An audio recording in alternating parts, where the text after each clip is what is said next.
Good evening. My name is Ray Dwyer, and I am your host to Dr. Joe Dispenza's Meditation and Book Discussion Group.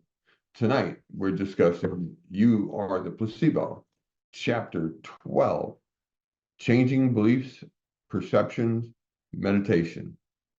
This is the final chapter of the book, and we're going to review a certain meditation that we have been discussing all book long. And this is the meditation. If you were to buy this book and say, what meditation should I get for this book? This is the meditation I would recommend, Changing Beliefs and Perceptions, Meditations.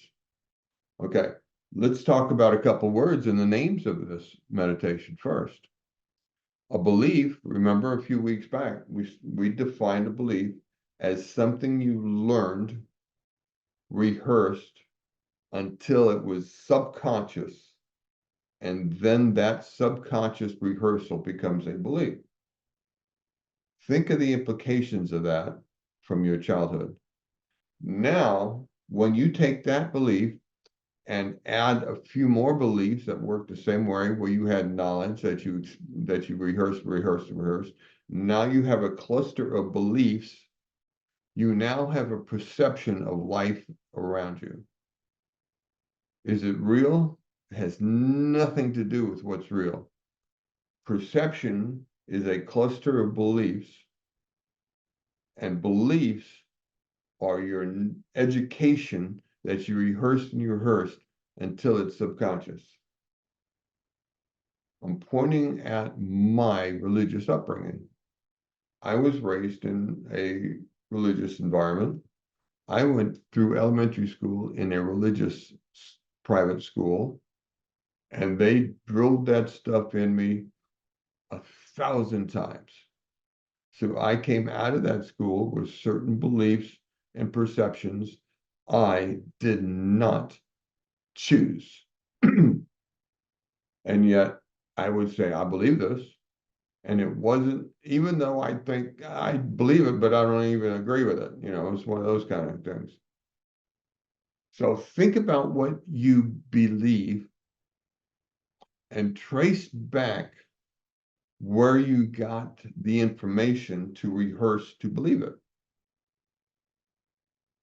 Maybe you'll discover that you did not choose your beliefs and that you're being held, mind controlled by a set of beliefs you had no choice in, no ability to even discuss. You just finally learned it deep enough to say, I now believe it. And you go, wait a minute, I don't even agree with it, but I believe it. How'd that happen? Well, that's how it happened. And that's the name of this meditation, because the system of beliefs, that how it happens to us, is not a bad system. It's an efficient system.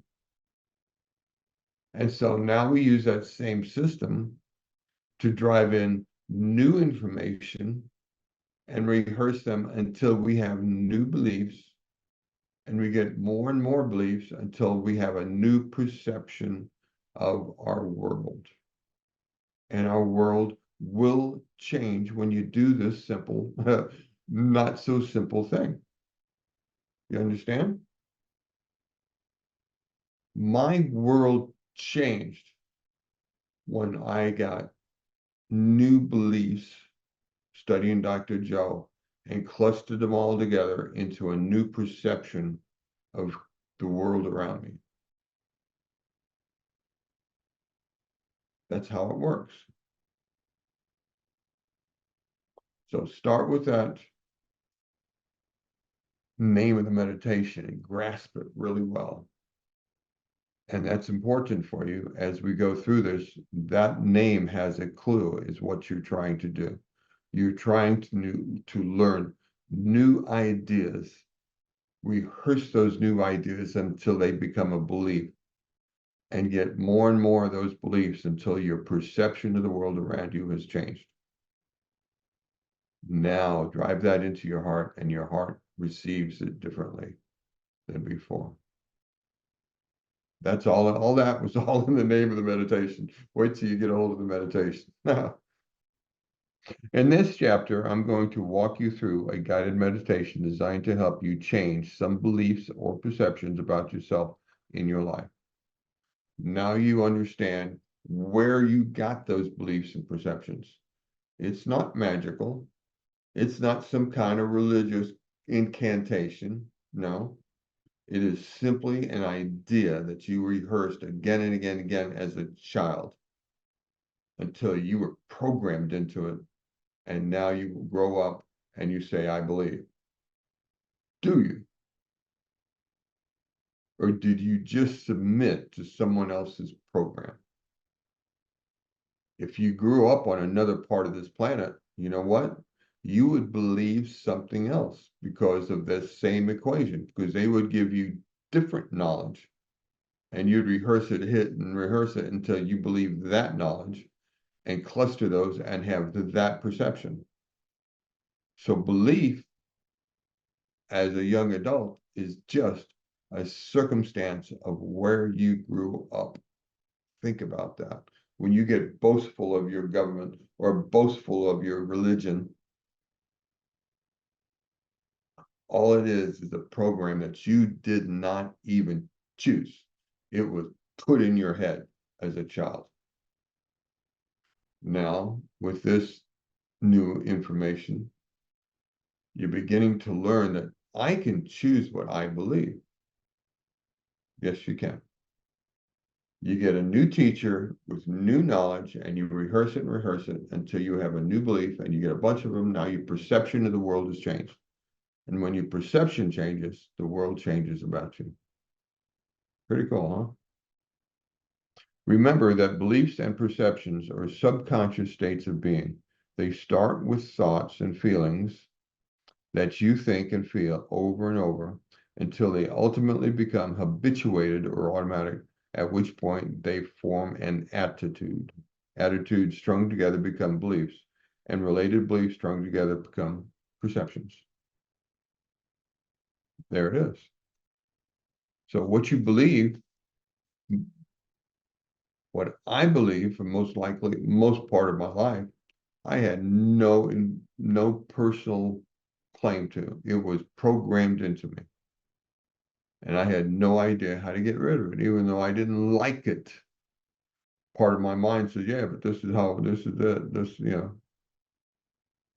Now I understand how I got there, and I just learned how to replace my beliefs with new beliefs. So if you want to change a belief or perception, you have to first change your state of being. And changing your state of being means changing your energy, because in order for you to affect matter, you have to become more energy and less matter, more waves and less particle. That requires you to combine a clear intention and an elevated emotion. Those are the two ingredients. The clear intelligence, remember the four elements of placebo: control, the element, the story, and the emotions. The clear intention is the story, and then the elevated emotion. That's what it takes to change. I'm on page 284.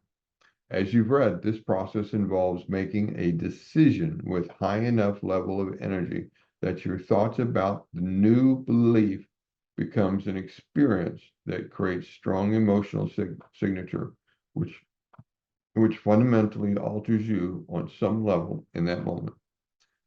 It's supposed to change you inside. Can you get so excited about your story that it's an emotional event for you?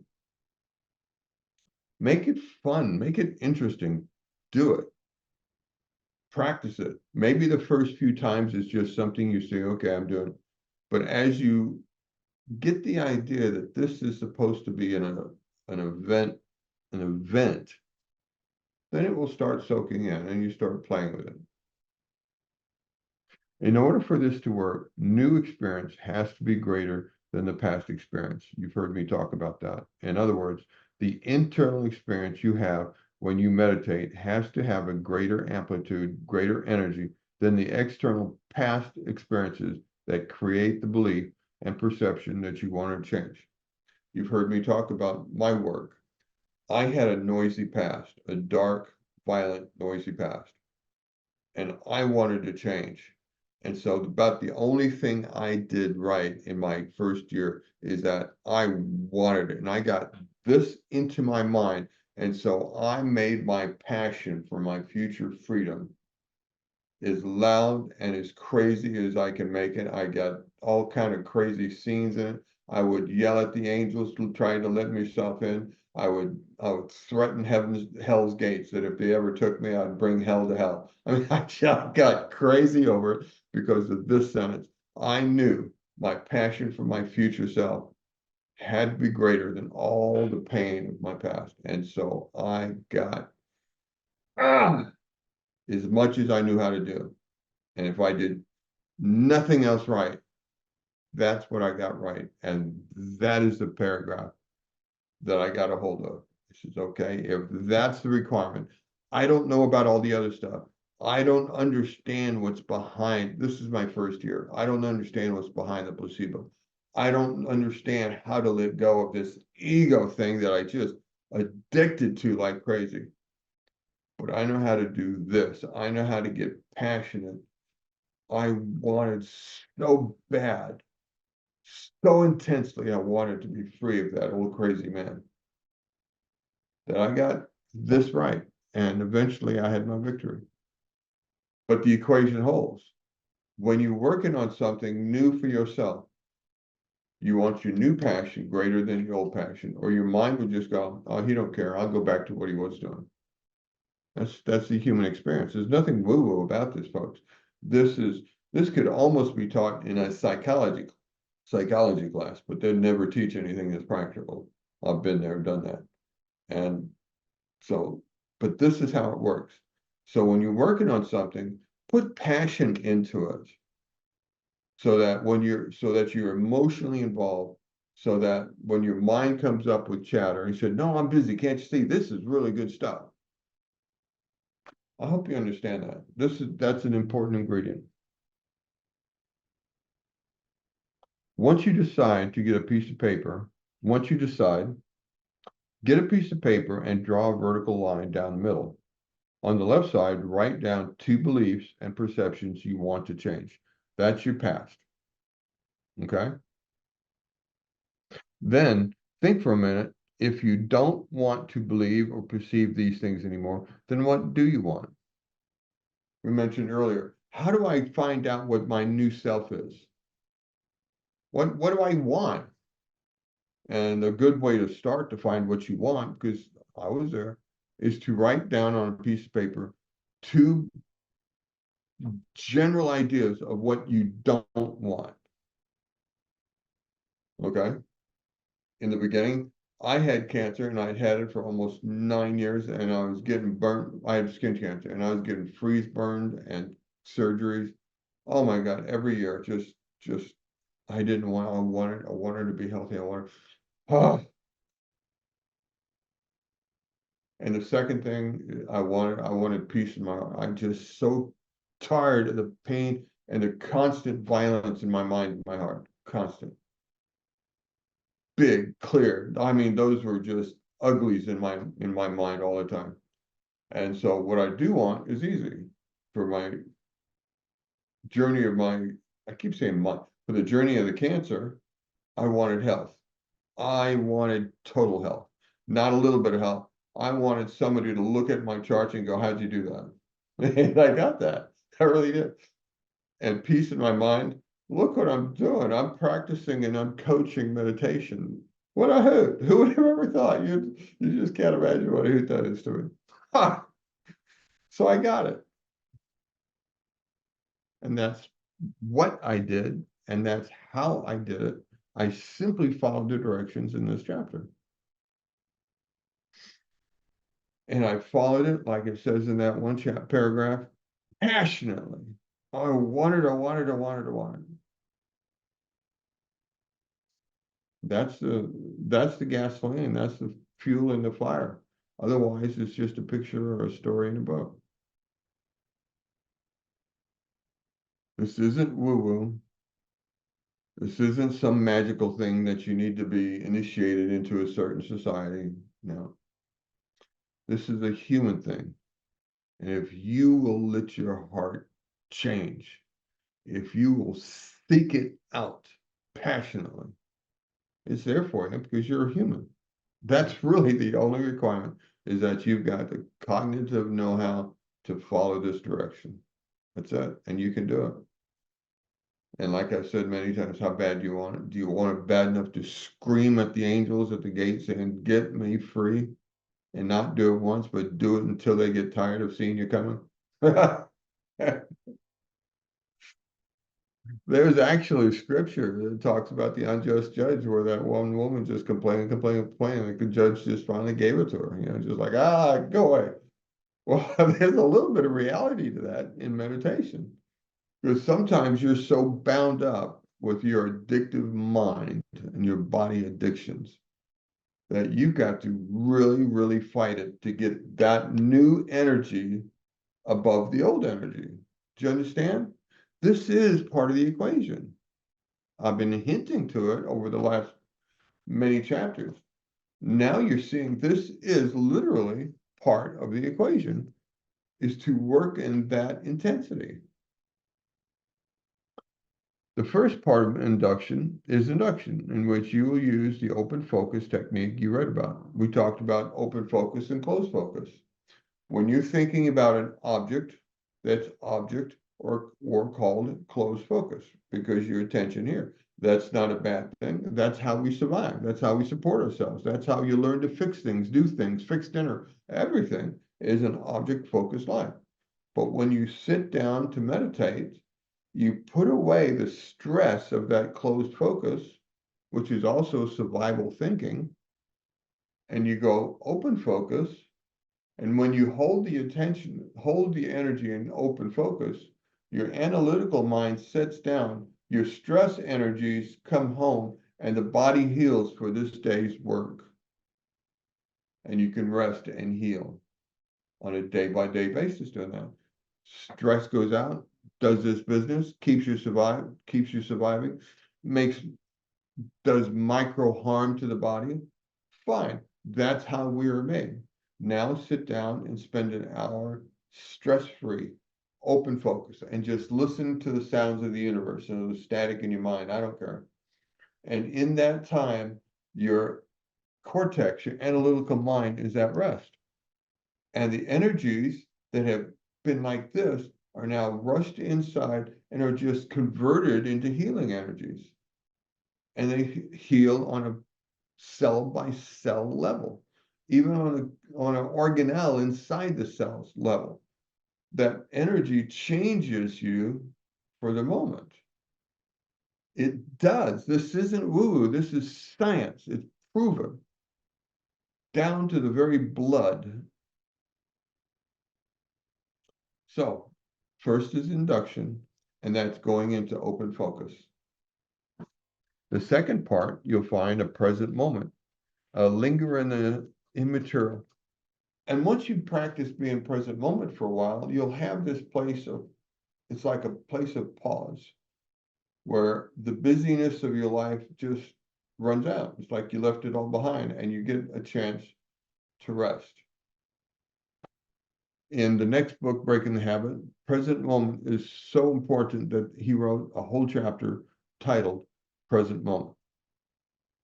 To me, that is singularly the most important chapter in the book. There's some cool chapters in the book where we talk about all kinds of good things, but the importance value, that one's most important, because until you learn to get and value the present moment, you're missing something. You're just not all there yet. And in the third part, you'll change your beliefs and perceptions. Here to walk you through what you'll be doing when you actually sit down to meditate. I'll give you some directions, okay? And I wrote the page on the side, it says, remember the power of I am. I am is a declaration of, I heard something interesting the other day. For me, I've been saying I am is a declaration of unity in harmony, oneness with the oneness. But I heard a teaching the other day that kind of flipped it on in, says I am is also a declaration of my uniqueness. I am. And I had to think about, was I wrong? Was there a contradiction? And then I had to laugh. Says, no, I am a light being. Light is both wave and particle, point. So it doesn't contradict. You can say I am and mean your unique point of expression of the divine, or you can say I am and say I am infinitely entangled and attuned to the oneness. There is no contradiction because that is light. That is the point and the wave of light. If you can do only one meditation per day, I recommend trying this new meditation for a few months. It takes a while to soak in some of the details of this meditation. You can fully repeat the benefits. Let's talk about induction a little bit before we go into the details of this meditation. When you move into the open focus meditation, you'll be going from particle to wave, from narrow focus to usually you have on people's places and things, where you'll be concentrating not on any physical thing, but on space. You'll be moving out of the analytical mind into the attentive awareness, and you'll be putting value on what you perceive in that awareness. I go into the darkness to find the light. Go into the darkness and wait. Listen for it. Seek it. Rest in it. And do it deliberately, purposely, with value. Our awareness and our energy are intrinsically combined. Putting attention on our energy is what amplifies our energy. See, what did I write inside? No cortex work, no attention work, only awareness work. That's what I wrote. When you use this technique, your brain naturally recalibrates, because to do it correctly, you have to let go of your analytical mind. How do you let go of your analytical mind? We've talked about this before. You don't tell it to let go.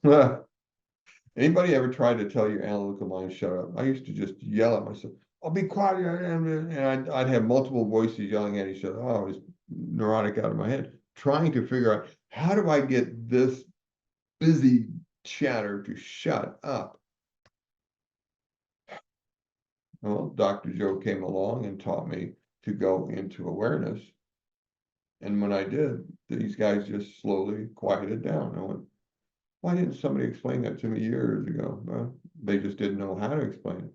If Dr. Joe has genius, it's not that he invented this stuff. This stuff is a couple thousand years old. His genius is his ability to communicate it. That's his genius, just brilliant, brilliant way of teaching it.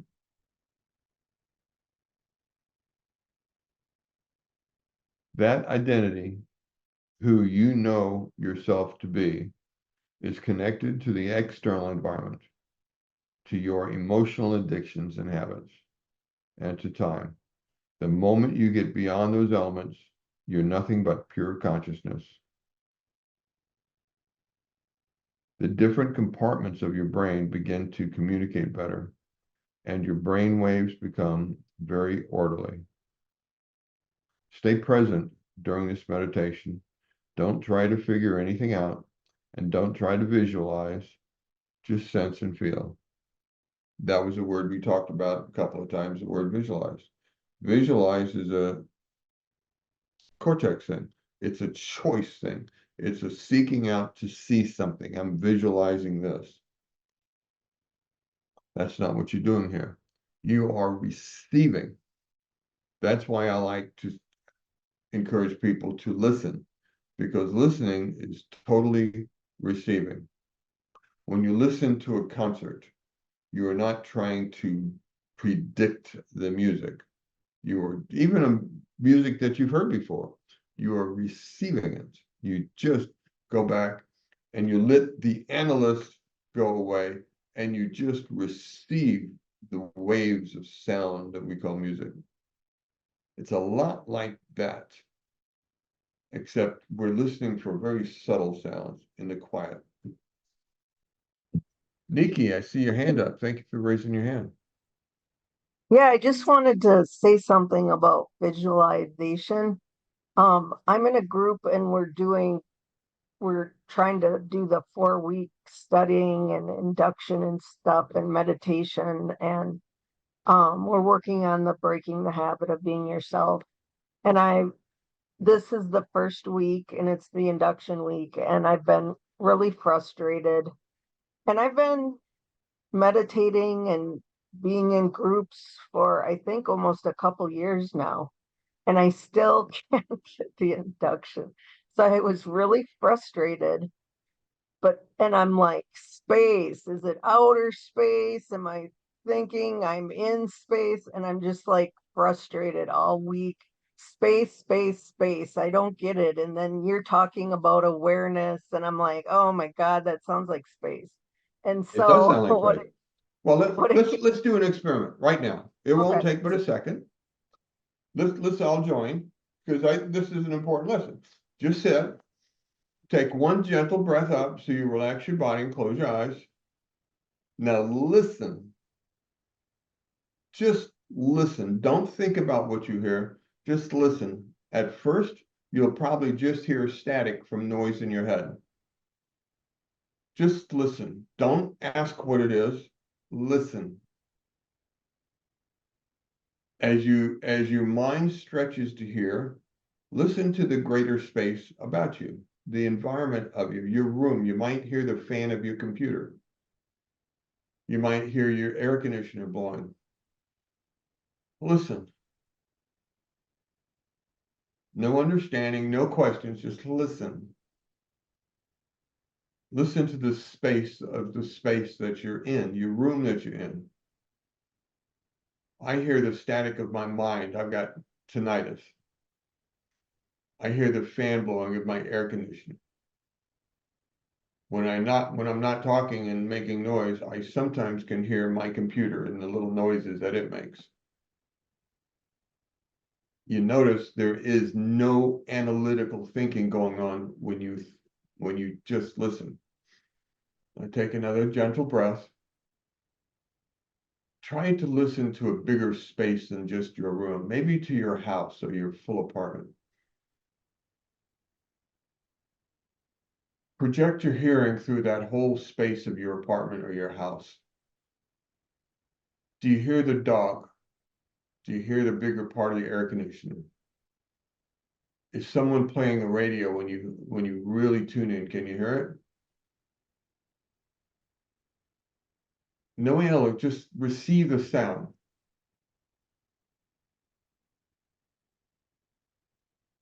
Now take a gentle breath and go a little bit more relaxed. Now try to perceive sounds outside of your room, outside of your apartment, outside of your house.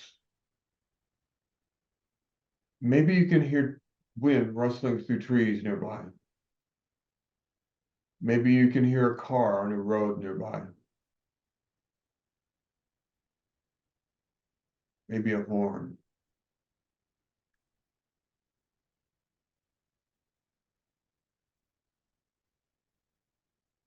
Keep your listening space broad, wide. It's amazing when you tune into a larger space how you can still hear something that you otherwise couldn't. Okay, take a deep breath.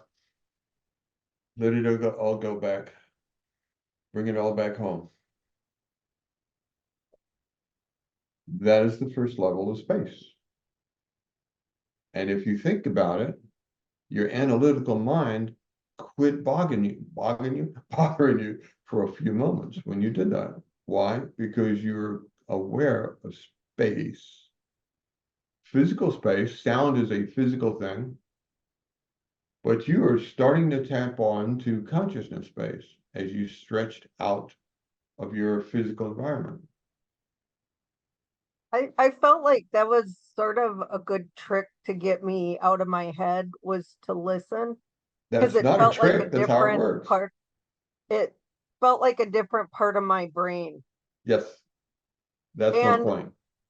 and also I just wanted to say I all this week when he says space and space, I'm trying to visualize.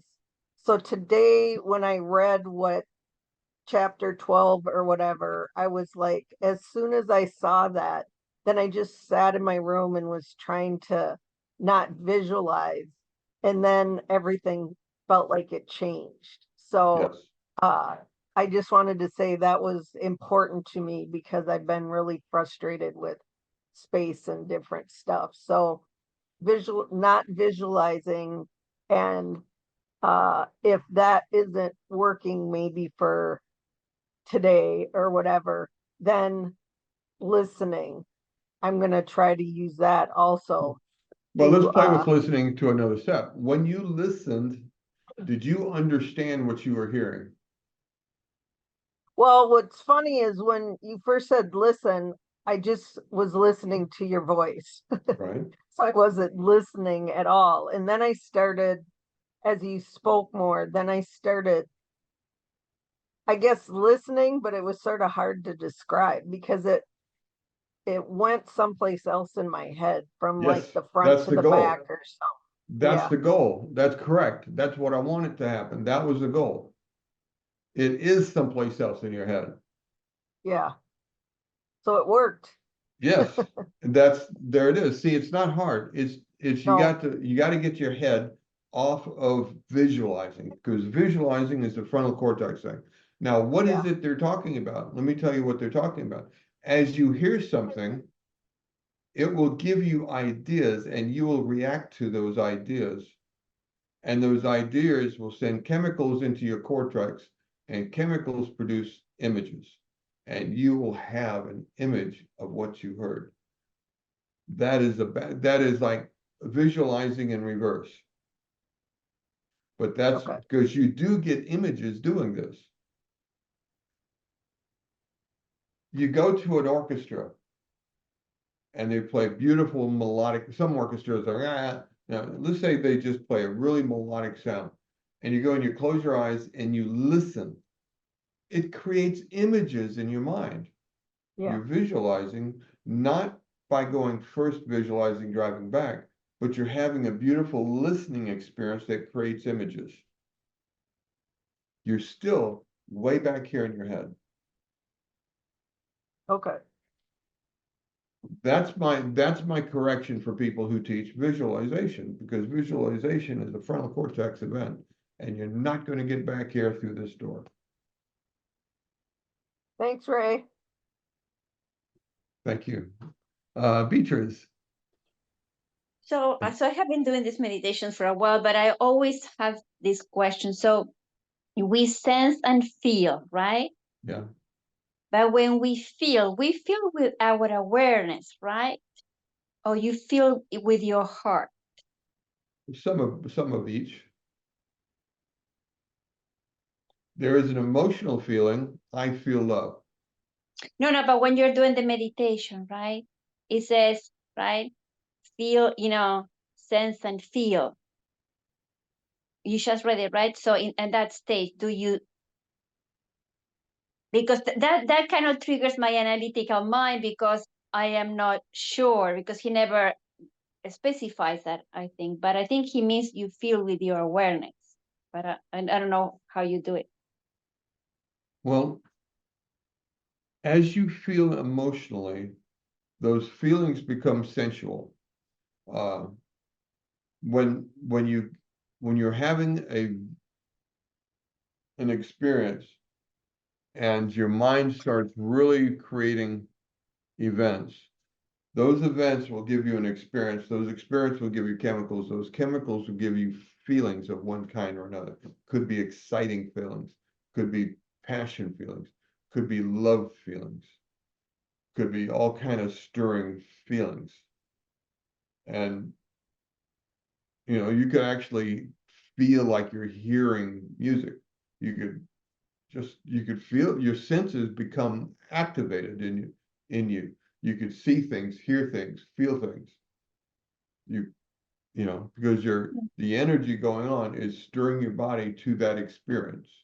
But this is the induction time, you know. Yeah. You Well, feel it this. just, yeah, but it's just, that's what he's talking about. At the level of where you are in that moment, you feel. Okay. Like in my little breathing thing, I could feel the stirring, and I could feel the expansion, and I could feel me becoming more and more, my consciousness larger and larger as I spread out my awareness to the space around me. And in that case, you're feeling with your awareness, not with your heart. I don't know where to draw the line on that detailed question. Okay. Okay, thank you. But I like those questions. That was really good.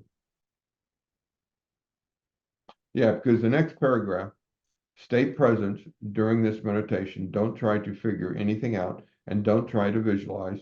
Just sense and feel. Let the experience happen to you as an event. That's you're sensing it. And then let the event stir chemicals in you and feel what it's doing in you. Remember, we said emotions is the caboose to the train of a whole series of things. By the time it's an emotion, you've had the image, the event, the chemical release, and it comes up and gives you an emotion. So emotions are the caboose, not what drives you. You don't, the emotion says, okay, I got something. You got something because it stirred an energy, because it released chemicals. It released chemicals because it stirred energy. You had a stirred energy because you had an event in your consciousness. Okay, so let yourself have events in your response. That's why you receive. It's all receiving. You just let yourself receive. There's noise, there's a siren going by. Okay, somebody's been hurt. Okay, I'm okay, but I hope they're okay too. And you just let these events stir energies and chemicals, and you'll have a feeling about it.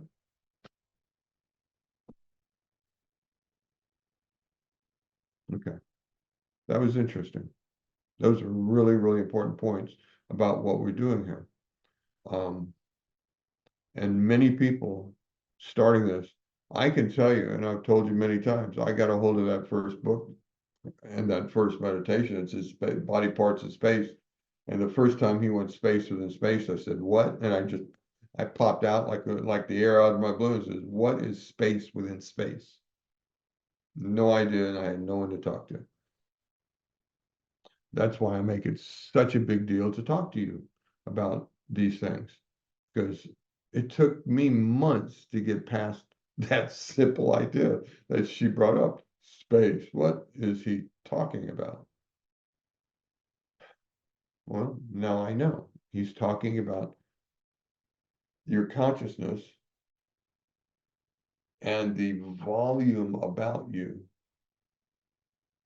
as a small space in the greater space. This is my space in space. And the magic, the wonder, the wildness of being a human is that we get to define the size of our space. Isn't that cool? We are defined like light is defined. We are the wave. We are entangled in the universal energy field. So that has no volume, no limit to it. But our particle, remember, light is particle in a way, but our particle is a definable space. I can be a little space here, or under my chin, or my whole body, my whole house, my city, and the cosmic volume, the whole city is just a speck of specks. So what we might think is a large space is nothing in the universal mindset. And that's just the point. We are a point of expression of the divine. We are. So So we are both, I am declares, I am the universe, and I am a point of the universe. Isn't that cool? In the meditation, part 1, now you rest your awareness in the space between your eyes and space. And can you sense the energy of space between your eyes and space? Can you sense? How do you sense space? That was a tricky one. The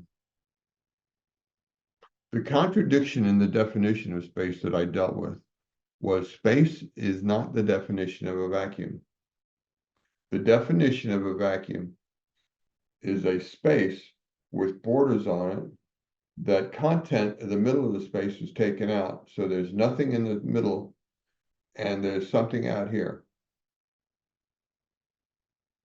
So your vacuum has a perimeter that the inside is different from the outside.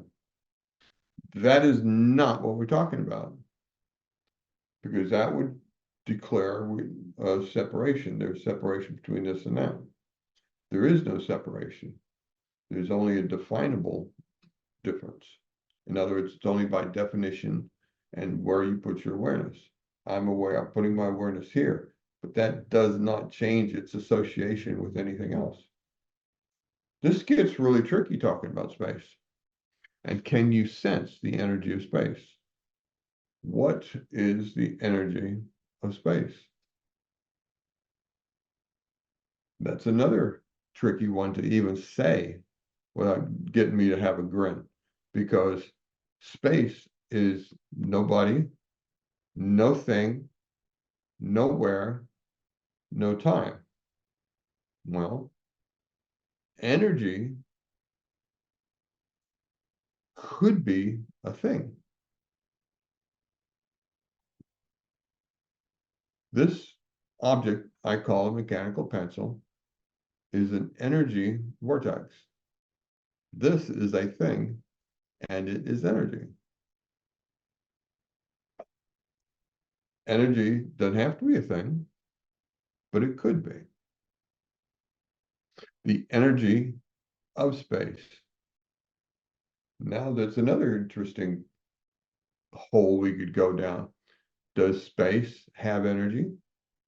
Is space energy? Well,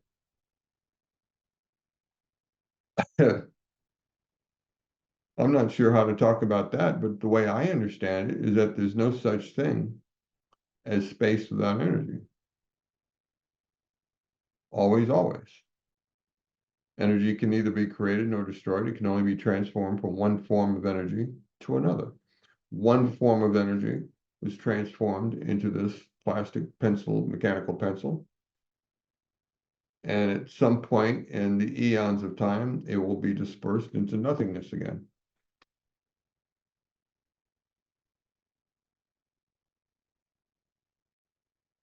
So what is the energy of space? The energy of space starts out for me as blackness. Why blackness? Because I'm used to perceiving my world by that very narrow of the electromagnetic spectrum we call light. And when you turn out the lights, what I am perceiving is the rest. No, I didn't say that. What is available to me to perceive is the rest of the spectrum, because I've turned off this. And so all the attention that that spectrum gets has been shut down. So I perceive darkness. Now, can you sense the energy of space? Well, as I sense that dark space, new forms of energy start being perceived by my consciousness, not my senses, my consciousness. And I start to perceive, sense different energies in space. You've heard me say it many times. I go into the darkness and find the light. The light is figurative. It could be sounds. It could be sense of perception of beings that I don't see or hear, but I can sure sense they're there. I could see lights starting to come to mind. Can you sense the energy of space? You can't sense the energy of space if this guy is engaged. You have to go into the darkness, into the quiet, into listening mode where you're not challenging, you're just receiving. And she's right. It's in a different place of the head. Did you hear her say that? It's absolutely right. It's a different place of the head. And when you concentrate on receiving, not judging, not even understanding what it is you're seeing, you just experience, sound, lights, information, something over here, something, and you just receive it. Can you sense the energies of space? That's what that means. It's really important to receive it literally. Can you sense, can you perceive the energies that you're picking up in that space of listening? First, we started with our little space about us in this room. Then we got bigger, then we got bigger. Can you sense the energies of that space? See how that works?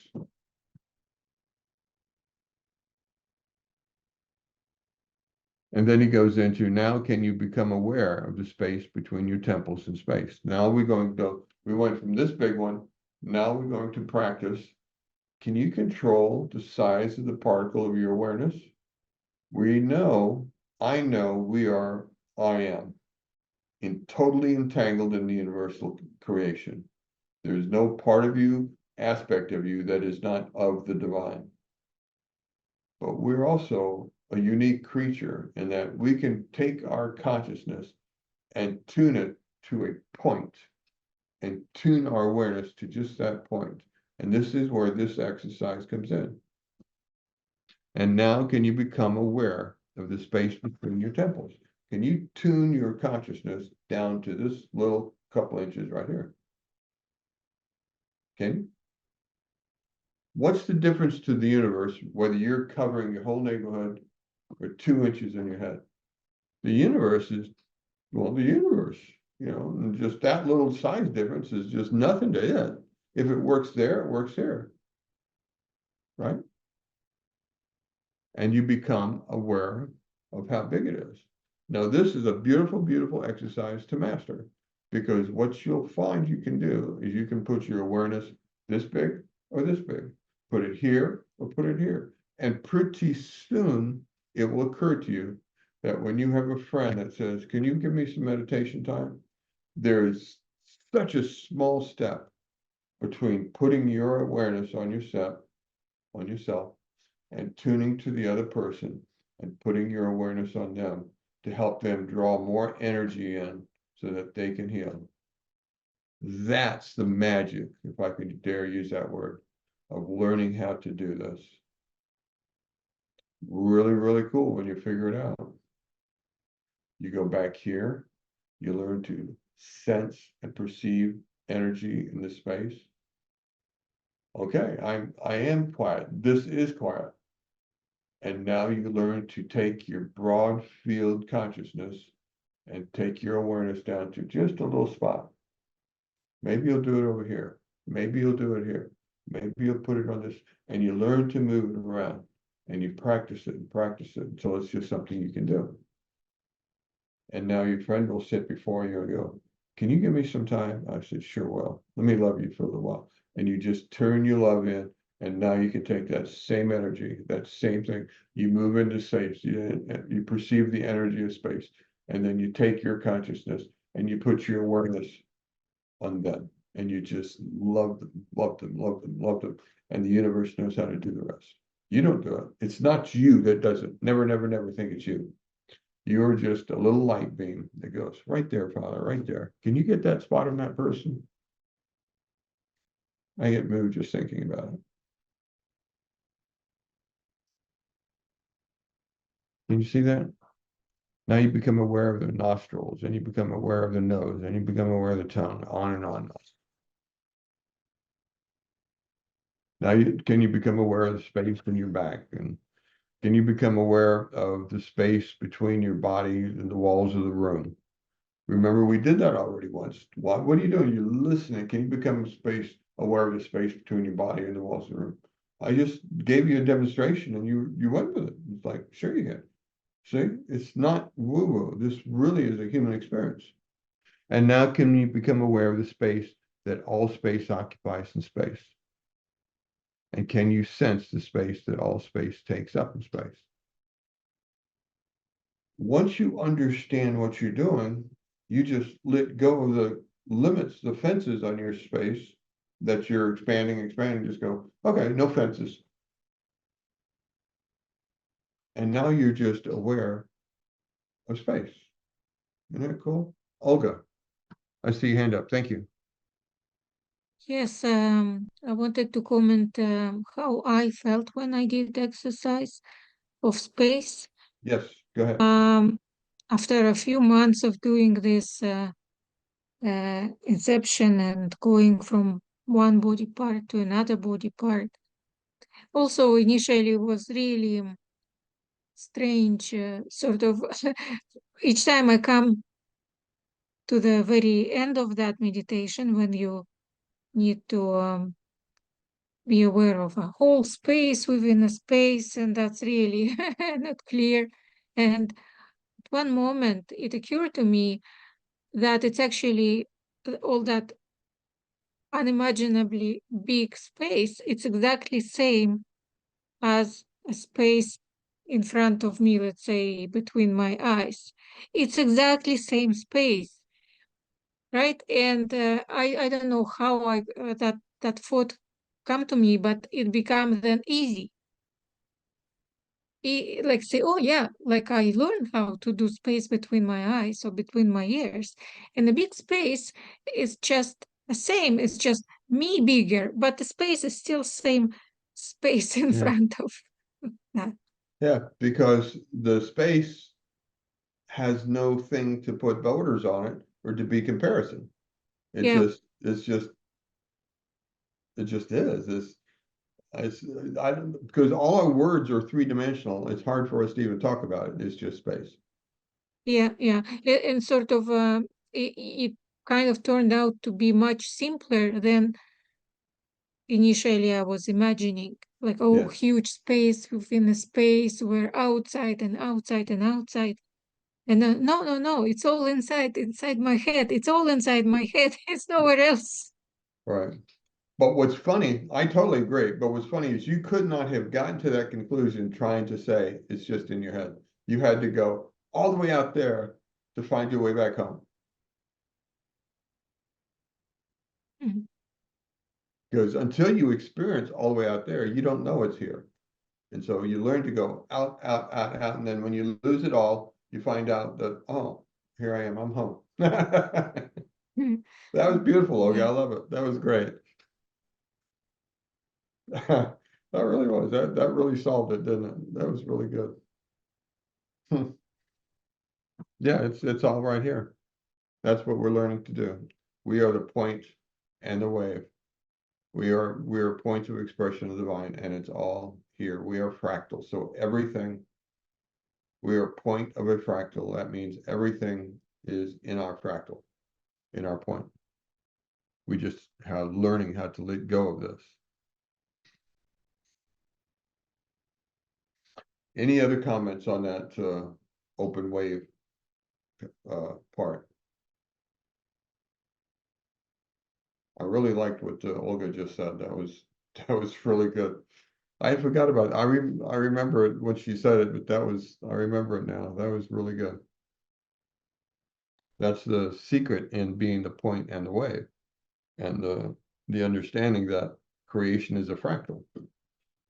That's the magic in those psychedelic kaleidoscope, because you're drawn in, and as you're drawn in, you realize every point of a fractal is the full image of the fractal, which is cool. Well, anyway, that's another rabbit hole. So no other comments about open focus? It is the door you have to learn how to get through. No getting around it. It isn't sitting on a pillow going Om. It's something you do in your head. And that's why Dr. Joe says, I've got 4 types of meditation. We've got laying, sitting, standing, and walking. He hasn't done running yet, but I expect that for guys who are into long-term jogging, they can do running instead of walking. Because it's just a human thing. It's something that happens inside you. Very good. Okay. Next step. Beginning on page 289. Becoming possibilities. Finding the present moment and lingering in the infinite space of the quantum field. In this next part of the meditation, you'll find the sweet spot of the generous present moment where all things are possible. To do that, you must lay down your identity and disconnect from your body, environment, and time. Because the longer you linger in the unknown, the more you draw the unknown to you.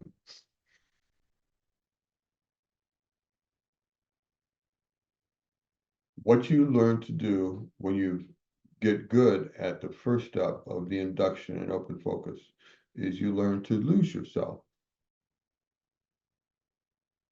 Let curiosity pull you through. Let a sense of exploring draw you into that strange space. Let the love of some adventure draw you into your entry-level experiences as you find your way in that open focus and things catch your awareness. Wonder about it. Don't analyze it. I love the word wonder because it's not analytical, but it is a response that draws you closer to it. I wonder what that's about. I'm not analyzing it. I just want to get more of that experience. You with me? But you do it, and if you do it right, you don't lose the space you're in. You don't lose the awareness, the tuning you have to space. And as you stay tuned to space and you go deeper in it, where you're less and less of this, you reach a point where Dr. Joe says you are no longer body, you're no longer thing, you are no longer space, you are no longer time. You are in the unknown. He doesn't, if he's telling you to do that, you're not there yet. When he says that, you should already be there. In other words, you go, yeah, I got none of that. I'm just, shh, be quiet. I'm involved with this thing in my head. Is that a presence that I sense coming to me?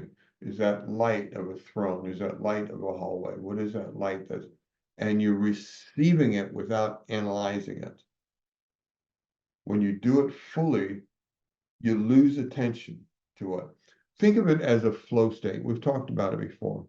Present moment is very much like a flow state that athletes talk about, where you're doing something, or musicians will get into the music and they go away and they're just in the music and their hands are performing. That's the goal. And it takes practice. It takes practice enough, just like a belief, to get down in you so that your body is running this in a subconscious way. Because you're trying to turn off the analytical mind, remember? So if you're running on your education, then you're not quite there yet. You haven't practiced it enough to get it into your subconscious so that you can go into space and trust that your subconscious knows what to do. So don't expect to do this at first. Some people do. I don't know their history of their life that got them there. But I don't expect it when I go into a new level of what I'm trying to do to get it first. But I know the system. If I practice it and practice it, I get little symptoms, little issues, little things, and I memorize it and I get down and I cherish those moments so my body remembers the experience. And I try to repeat that in me So now there's many things where I just kind of do, and there it is. And I'm there in seconds now. You with me? And that's how it's done. That was the importance in the lesson of a belief. A belief is not some woo-woo thing. It is piece of knowledge that you rehearsed until it became a subconscious event in your being. Present moment in this can be a piece of knowledge that you rehearse. So that in just a couple little strokes of your breath, you can drop down in alpha that fast and go into that present moment as you have such a value and joy for that space that your consciousness goes, oh, let's go play in space again. And you have such value and joy in it. And you rehearsed it enough where your body knows how to do that. And in just a few breaths, I drop down in alpha, and I am like standing at the doorway. Can I now? Can I? Right? And I go, no. I got stuff to do. But that's how you do it. It's yes, it's hard for some people that haven't figured out how to let go of this. You let go of this by moving back. You move back. If you need to practice listening. Because listening is non-reactive. Listening is just listening. You can give your attention to what you're listening to so that you try to remember it. But if you're analyzing every note, you're going to miss notes. If you're watching out the window of your car and you're counting telephone poles go by, you're going to miss all the beautiful trees around it and stuff. You just listen. You just become aware, and you become attentive to receive everything. And when you do that right, this guy gets quiet and he settles down. And the more fully you do that, the person, place, and thing of yourself, your personality, your place in life, this body, fades out of your consciousness because you're involved in what you're listening to. We all do this. This is human. Haven't you ever been to an orchestra or music where you just lose yourself in the awesomeness of the sound and you just go away as you ride the sound? Haven't you ever been to a movie where you just in it and you just forgot yourself for a moment because the storytelling and acting was so good? We all do this. This is a human thing. What we're learning to do now is to consciously create the circumstance right here in this moment. You with me? First, you start by practicing space and sensing space. And then the more fully you do that, you get to hear. As you read, those circuits maintain hardwired programs so that if you successfully disconnect from them, you'll also be disconnecting from the program. You'll no longer be emotionally signaling the same genes the same way. And then your body will move into a more balanced life. As you do this, if you have anything that you need to learn to, why is it worth the work? This is. As you do this and you learn to get into that space and you learn to rest in your present moment, let's say you're a happy person, you've got all the wealth you need, you got a beautiful society about you. Why should I spend my time? This sentence right here. As you rest in that present moment, the energies of your body come home, and down to the genes of your body, they will start healing the very cells of your body, down to the epigenetic gene expression. You will be healthier. I don't care how much of an athlete you are. You will be healthier doing this work than if not. Why? Because the energies of your stress, and we all have it, we live in this society, come home, and for the hour you sit in this chair and the time that you carry with you, those energies are now in you and of you, and they're doing what they were designed to do, and they're healing you. They're changing the expressions of your genes to give you a healthier body. Is that not enough to learn to do this? Everything else is extra to this. That's called epigenetics. Look it up. Very, very important stuff. You'll find yourself in the sweet spot of the present moment. That's where all possibilities exist. And the first possibility is that you'll live a healthier life. You're looking at somebody who lives this. I'm telling you. I'm not talking about something I read in a book. I'm talking about I live this. You've heard my story. It's outrageous. And that's what happens. Your energies come home and your body starts healing down to the genetic level. And on top of that, do you know that when you're doing this, you can tell your body to detox and it will? Why not? If you can tell yourself to be afraid and protect you, and it does, and you can tell yourself in a fast that I'm not going to be hungry, we're going to fast for a few hours, and it's not hungry. I can tell myself I've got a headache, and I'm going to put a little energy on it, and in a few minutes my headache's gone, and it does. I also learned to tell myself to detox, and it has. And my body is 15 to 20 years younger than the standard blood chart shows. It is, even though my lymphocytes are off the chart. They're coming back. I'm figuring out how to heal them. That's where the light body I mentioned earlier comes in. You can do this. This isn't woo-woo. You don't need secret handshakes and funny robes and any of that stuff. Here it is in the book. Learn to do this. Learn to get in. Even if you stop at this point, look what you've learned to do. You've learned to heal your body. Isn't that cool? That is so cool to me. I get just so absolutely amazed at learning this. Epigenetics. Okay. On page 290, he starts talking about part 2 of the meditation.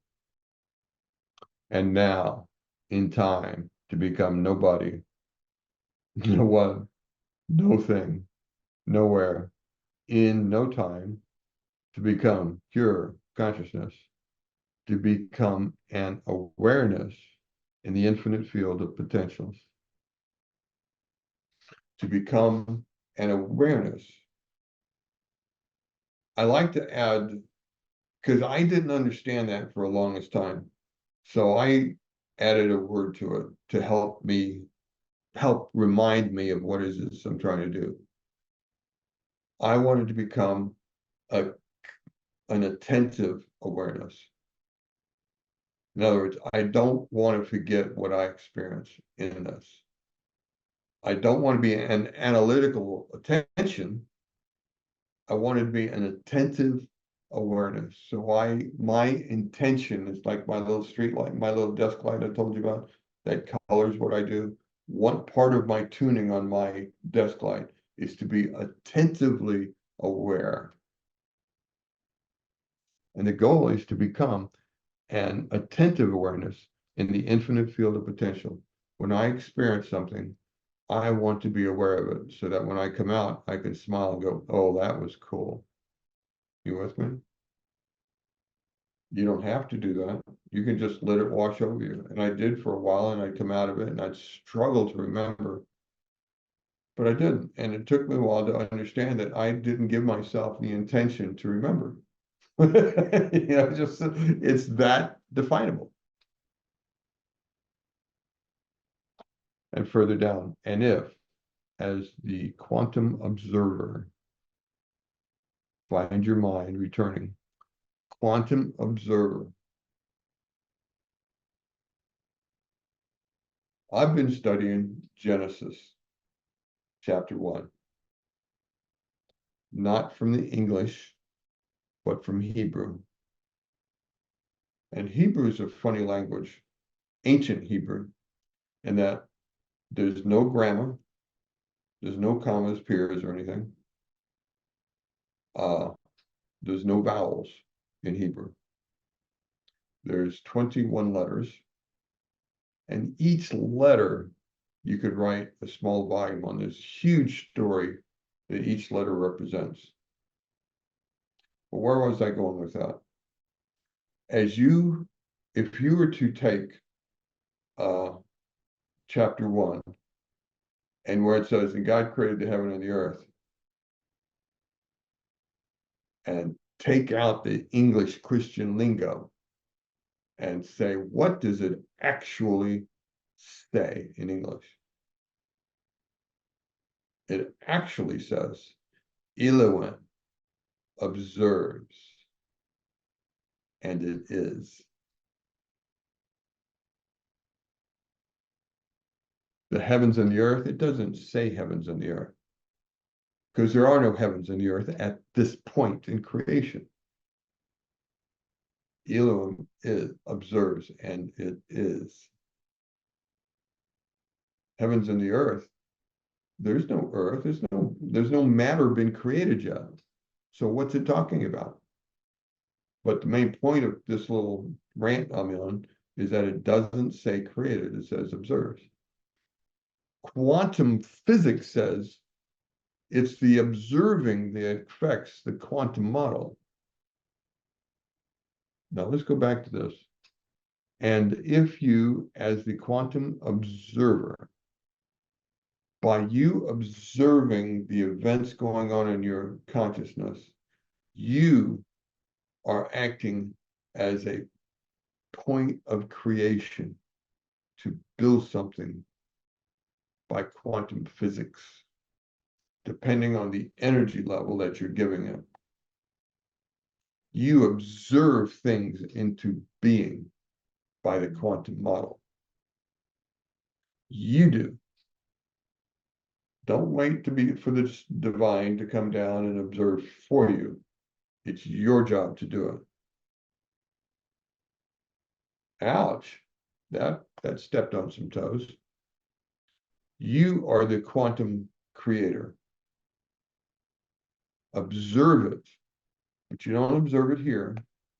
You observe it back here. You go into listening, you tune into the perceptions, you tune into the darkness, you rest in the present moment, and things start happening according to the intent and your desire. And you listen, you receive, and you desire your intent, and your heart, and things start appearing, and you observe it. And if it's what you like, you hug it, you hold it, you love it. If it's not, you just tune your intent a little bit. You don't mess with the image. You tune your intent, and that's a skill that you develop over time. And the image changes until you get an image that you love. And now you love it, love it, love it, love it. And you observe your intent being developed in creation. There it is right there. And if you, as a quantum observer, find your mind returning, see, if we return, that means we've got an image of our past. Otherwise, we, down here further, simply become aware that you are observing the known and surrender, okay? So what's the reverse of that? Become aware that we're observing the unknown, and it becomes a thing. Into the immaterial realm of potential, the more you become in awareness in possibilities, the more you create possibilities and opportunities in your life. Stay present.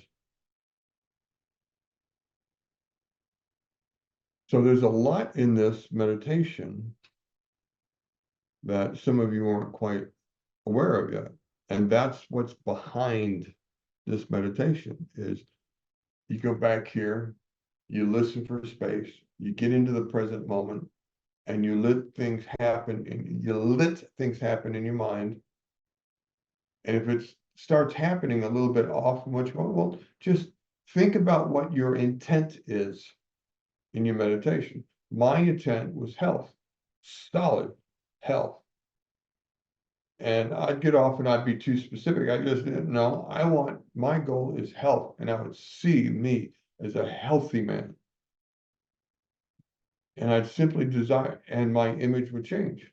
The image is a result, not the goal. I didn't visualize it as a goal. My visualization is the result of things. My creative force is tuning my intent, my desire, and let that bring up in the space.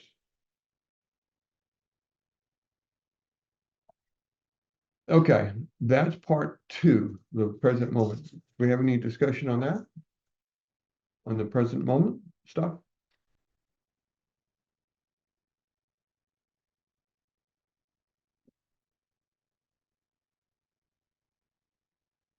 Present moment is pretty vague stuff to talk about. I hope I was able to communicate a little bit.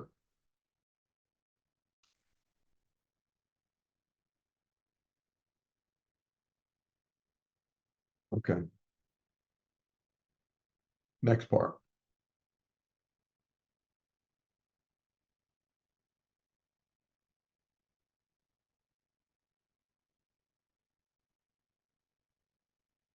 Changing beliefs and perceptions about yourself and your life. In the final section of this meditation, it's time to bring up that first belief or perception about your life that you want to change. I'll ask you if you want to continue believing and perceiving in the way. If the answer is yes or no, then you'll be invited to make a decision with such a firm intention that the amplitude of the energy related to that decision is greater than the hardwired programs in your brain and the emotional addictions in your body. Your body will then respond to a new mind in new ways. What's the requirement?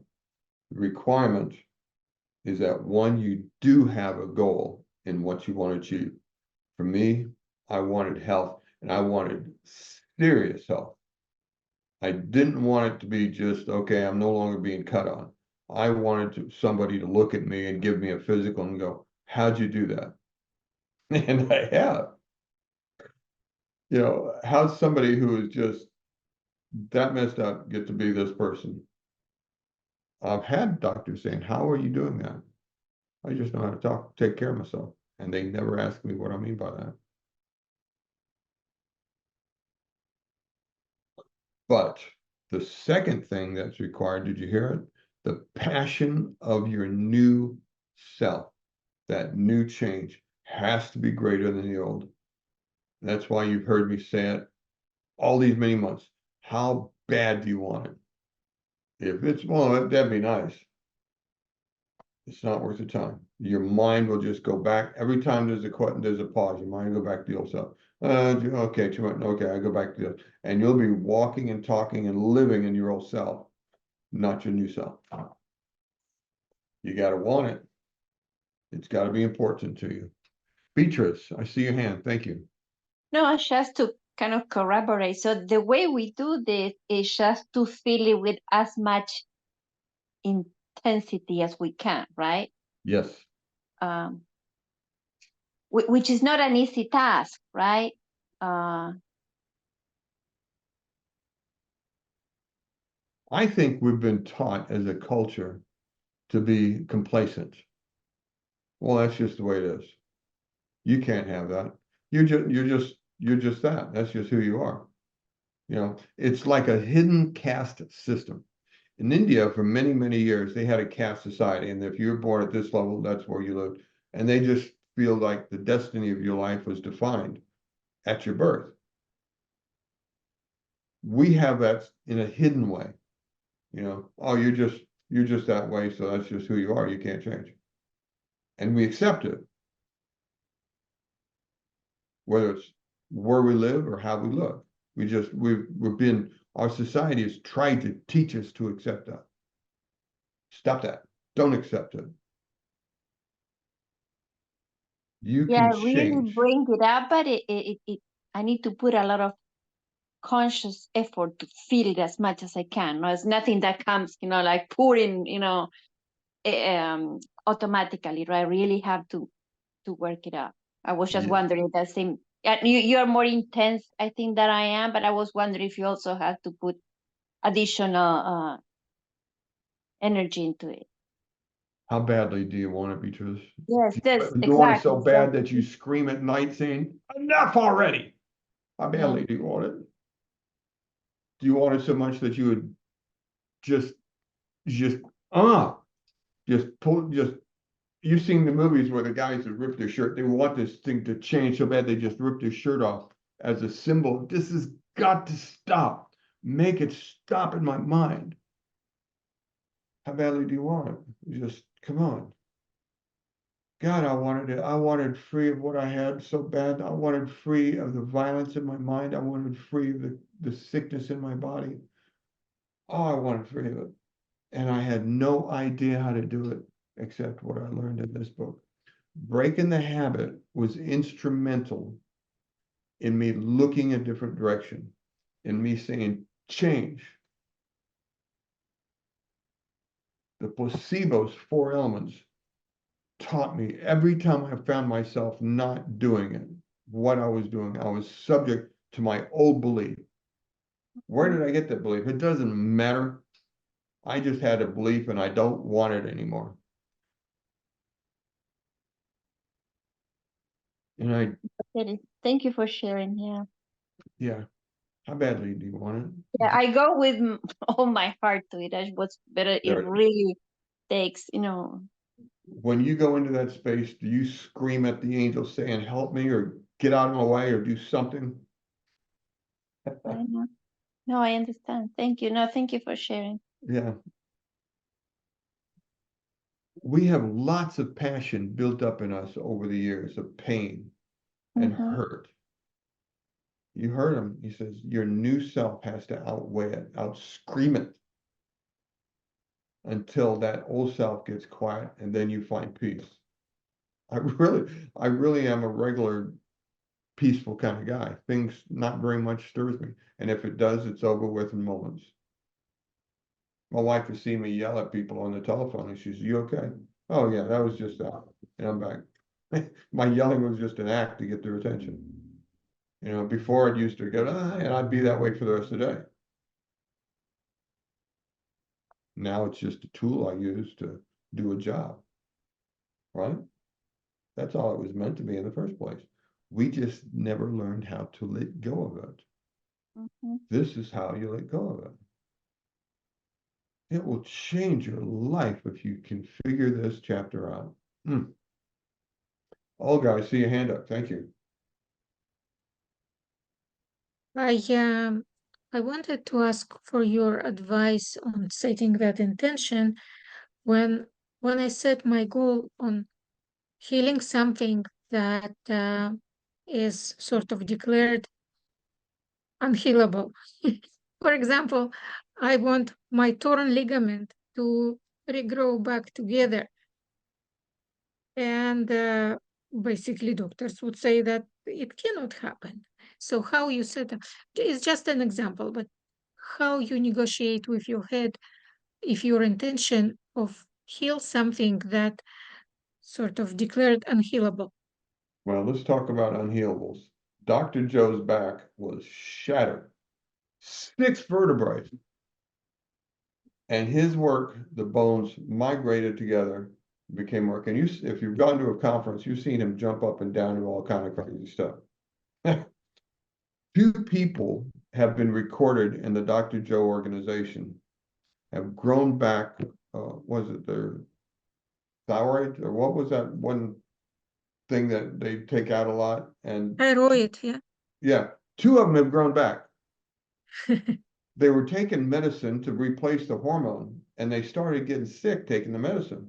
So she goes to the doctor to see if they needs to adjust her prescription, and they check her out and says, well, hell, you got too much of this in you. And they do a sonogram, and they grew back the thyroid or whatever it was.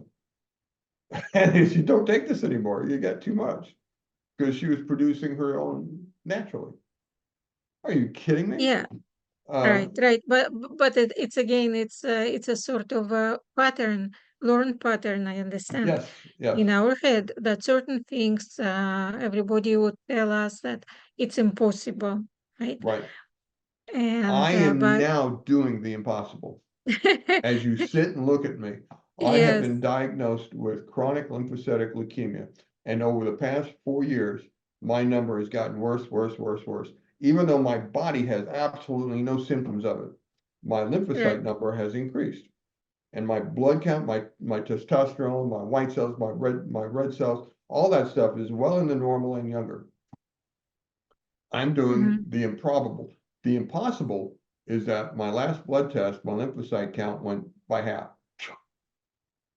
It's just like, So what? you set your intention to do those impossible things I set despite, my intention right? to not the impossible thing, very What? possible. Yeah, I set my intention to have a healthy electric body. What did Dr. Joe do? What did I do with my colon exercise? I've talked about it. Dr. Joe studied, he's a doctor of chiropractic. He knows his back thoroughly.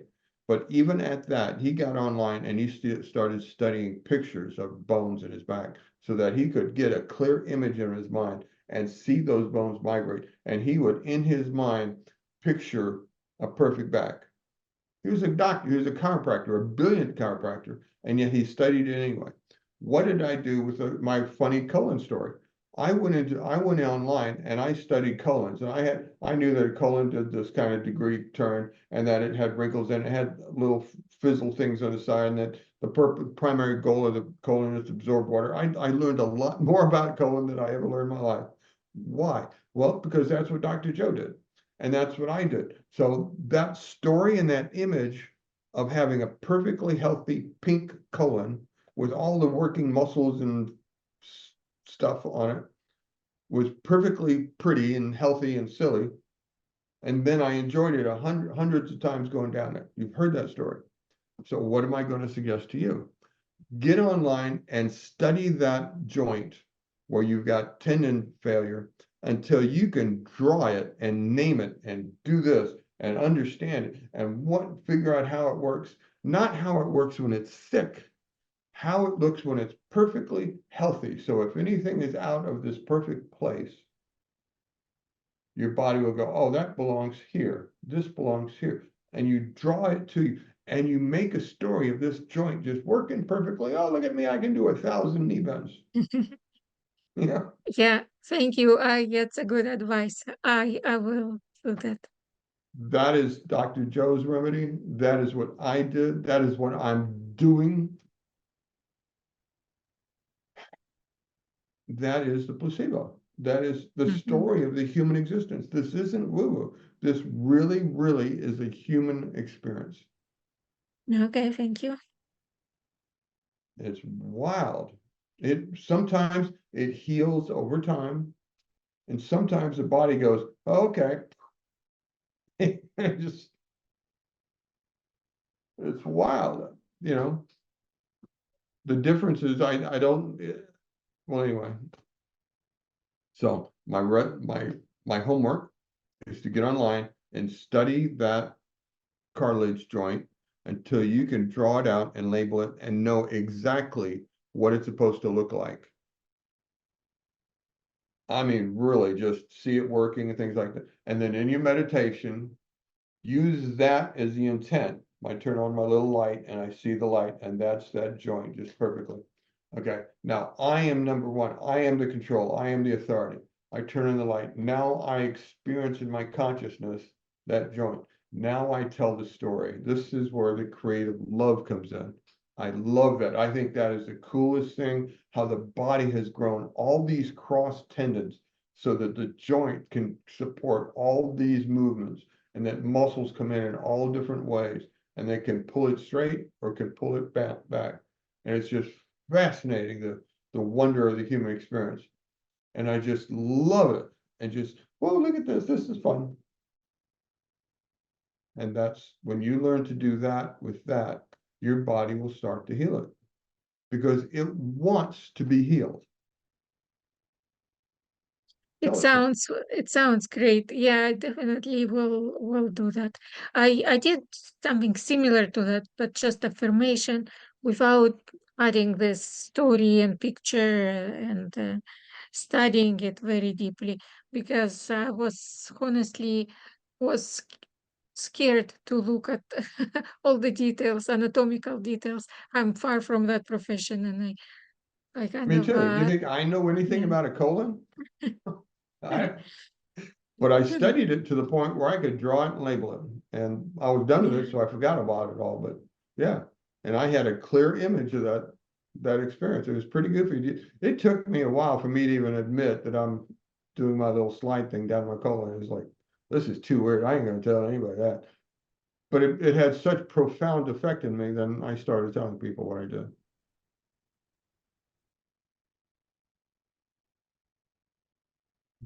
That's how it works.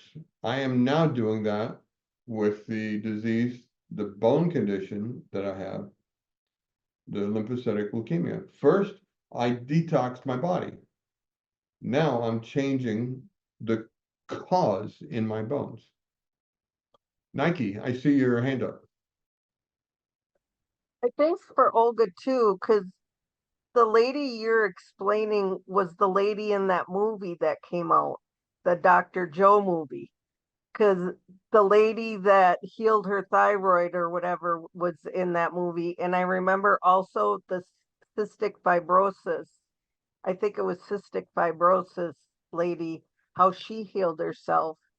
And the one thing, if you can find the lady who healed her cystic fibrosis, I remember her saying in her testimonial, I don't know if this was in the movie or not, but it was on the YouTube that she said, you don't, she goes, I didn't understand how to think like Dr. Joe did. I don't understand how to put my body back like that and sit and think about it like that all the time. She said, but I did what he said and it worked. So it might help Ray to think about his colon. It might not help me to think that way. So you just sort of got to find what works for you. And but Ray always gives good examples too. But yeah, that movie had some very good examples in it too.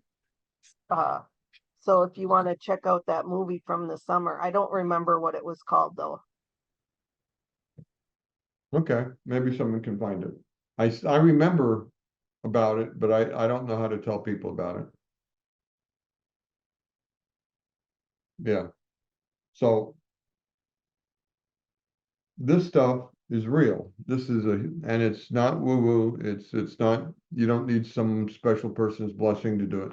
You need practice. You need to get new knowledge, drive it into you until it becomes subconscious. Keeping it here doesn't work. Learning it doesn't work. Well, that's the first step.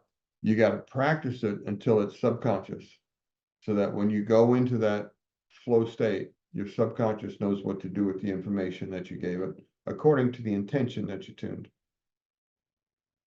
You with it? It all comes together. I'll ask you if you want to continue believing and perceiving. Okay, we said that. What do you want to believe and perceive about yourself in your life? Remember, we made that little line on the page where we said we don't want and we do want. And then we're getting to that, the last part of the meditation, where it says, what do you want to believe? I wanted to believe that I had a body. I'm 75 years old. I wanted to believe that I had a body that people wonder, how'd you do that, Ray? How old are you?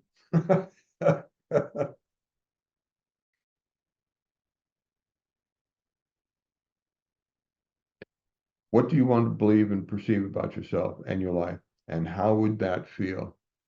It feels pretty cool. I'm telling you. At that point, the past will no longer exist because that higher amplitude experience will have just overridden the program of the old experience. I have overridden my definition of my old self. that definition of me isn't correct any longer in my life.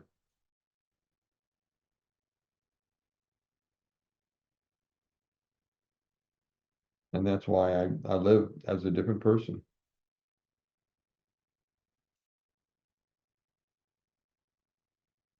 And then in this, he goes through, come out of your resting state, change your energy so that your biology is altered by your own energy. And I wrote a side note, get committed. Don't do this just as a kind of a casual experience. Get committed. Go for it. How bad do you want it? I mean, do you want it seriously? And let the choice carry an amplitude of energy that's greater than the experience of your past. Again, he says it. If your past is more important to you than this, your past will win this. I'm not even kidding when I say, how bad do you want? How much do you want? Do you want enough to just grit your teeth and yell at angels saying, get out of my way. I want in. Okay, that won't ever do it, but it stirs the passion enough. The angel will just kind of look at you like, you know better, that ain't gonna work. But you have that kind of passion that you just will insist on yourself to let go and work toward that new intention. Now on the next page, 294. Now, surrender your new belief into a field of consciousness that already knows how to organize an outcome the way that is perfect for you. The way it's going to happen is not to be concerned. Do you really care how your body digests food? Do we ever think about how your body, the way your body digests food? No. Then don't pay attention to the way this works. Surrender that analytical view, that survival sense, and let the intention that you've received from the Father work itself out in your life.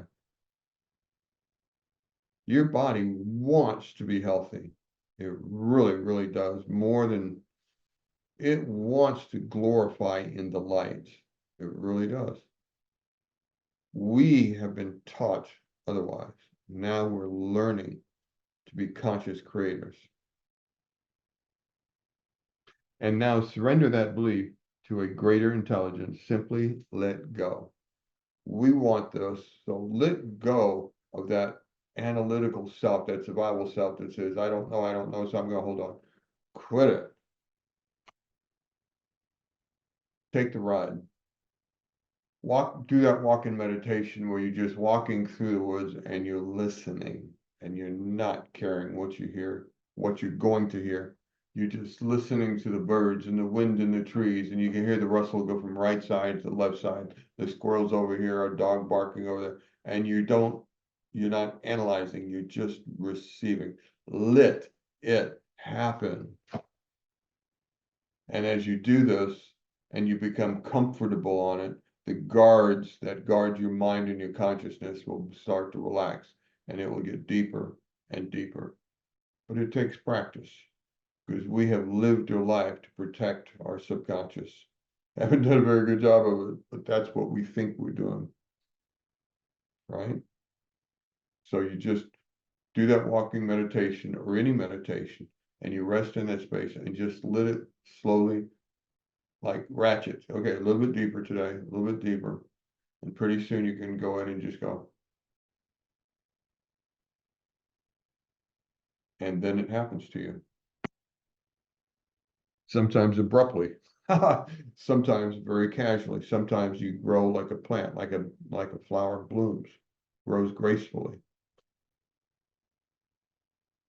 Come on, move into a new state of being and allow your body to be lifted to a new mind. You allow it. You follow that? You allow it. What's keeping you from doing it? Well, a lifetime of programs that we think we've protected or self-conscious from. Well, it's good that we did, because it would have been a lot more messy down here, because the world is doing what the world does. So, but we allow this in, we listen to it, we love it, and we allow it into us so that it can change our programming in our subconscious and set us free from the things that we think are holding on to protect us. We let it go. Remember, the goal is always empty hands. We let it go. Come on, give your body, as an unconscious mind, a taste of your future, signaling new genes in new ways. If you do this right, your genes will behave differently. Wow. Just such a big wow. The document was called Sources Within You. Oh, this source is good. I've read the source. I knew I'd somewhere. There's, I think Gaia has a video set of Source. If you've subscribed to Gaia, look up Source. It's good. It really is. So anyway, if you get this right, you will affect down to the genetic level. Your genes will produce new proteins in new ways, and your body will respond deeper than you can imagine. Open your heart and allow your body to become moved by your own inward experience. As you have this experience, you have knowledge, you have a choice. That choice creates an inner experience, and that inner experience is the heart responds to. The body responds by sending new chemicals to the brain and giving you images and different things, but the heart also responds to.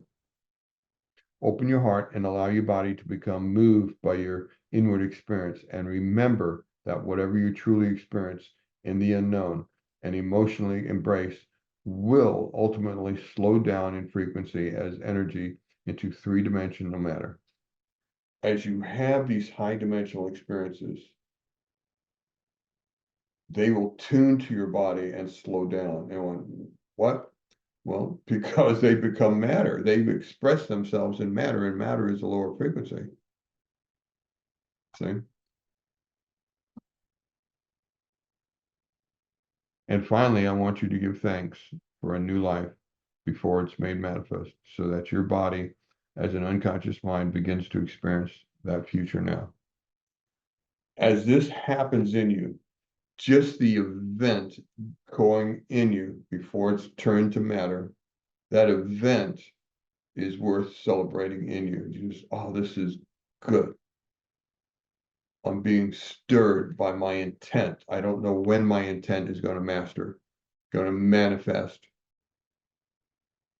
but I can feel it. I'm tuned. I'm experiencing it. Thank you. Oh, this is so good. Have a little celebration in you, in gratitude. Just memorize this feeling. Remember, I said, make it not just awareness, but attentive awareness. Let it record in your consciousness so that you can remember it and go, oh yeah, I want to do that again. By remembering it, you have a shorter way to doing it a second time, because your body, your mind, your consciousness remembers it. Oh, is that what you want to do? So it might take a few times to be really quick, but once your body memorizes the feeling and really gets it into it, you'll just go, and you slip right into that alpha wave, and you start putting away your stress.